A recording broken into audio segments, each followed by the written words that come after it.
এই শাকিলা ফারজানা আল্লাহ পাক তাকে আরো মুত্তাকি বানিয়ে দিক। আমাদের কারণে, আলেমদের কারণে তিনি জেলখানে গিয়েছেন। এবং হেলাল, এই আমার খালতো ভাই, আমার তার মরহুম চাচি, আমাদের আম্মা এবং আমার চাচি, ওনারা আমার বাবার জ্যাঠতো ভাইয়ের ওয়াইফ যিনি ছিলেন আমার চাচি, ওনারা বোন, এক বোন ওনারা। যাই হোক, আমরা চাই আল্লাহ পাক ওনাদেরকে হেদায়েত দান করুন, ওনাদেরকে হেদায়েত দান করুন। আমার আরেক আত্মীয় হলো, আমি জাস্ট বলতে চাচ্ছি সম্পর্কের জন্য, ওনারা ঠিক শাকিলা ফারজানা যেদিন কোরআন ধরবে পুরোপুরি, হেলাল যেদিন কোরআন ধরবে, আর আমার আরেক ভাতিজা হলো এই হুমাম কাদের, এই তরুণ প্রজন্মের ছেলেরা মেয়েরা যেদিন কোরআনকে আঁকড়ে ধরবে, সেদিন ইসলামের ভালো একটা পরিবর্তন আশা করা যায়। কথা ঠিক কিনা? অবশ্যই তারা সবাই মাশাআল্লাহ এখন খুব ইয়ের মধ্যে আছে, সবাই এখন দৌড়ের মধ্যে আছে। আমি এদের দৌড়ে ডিস্টার্ব করতে চাই না।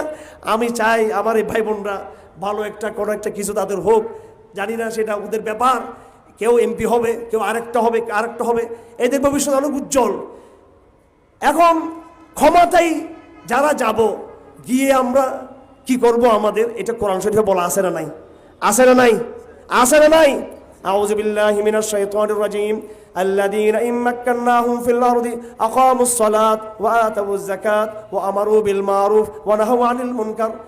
আমি যখন কাউকে ক্ষমতা দিব, ক্ষমতা দেওয়ার পরে তার প্রথম কাজ হবে সে মসজিদে সালাত কায়েম করা।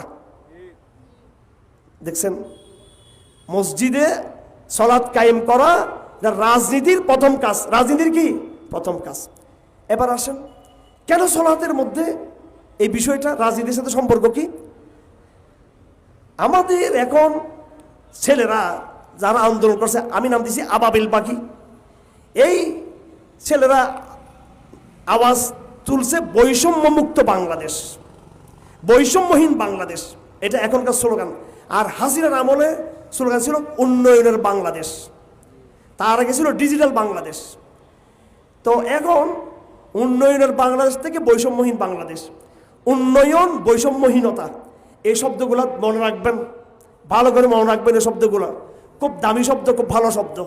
কিন্তু যে পদ্ধতিতে আওয়ামী লীগ উন্নয়ন করেছে আর যে পদ্ধতিতে এরা বৈষম্যহীন বাংলাদেশ চায়, কোনোদিন বৈষম্যহীন বাংলাদেশও তৈরি হবে না, উন্নয়নের বাংলাদেশও তৈরি হবে না।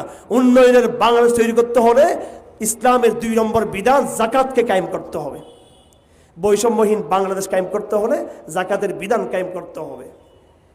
সালাত যখন এখানে নামাজ পড়তে ঢুকবে, এমপি সাহেব, মন্ত্রী সাহেব, এলাকার ডিসি, এসপি, ওসি, হাটাদের মধ্যে শেখুল হাদিস, আর এলাকার সাধারণ তরুণ, কৃষক, শ্রমিক, অশিক্ষিত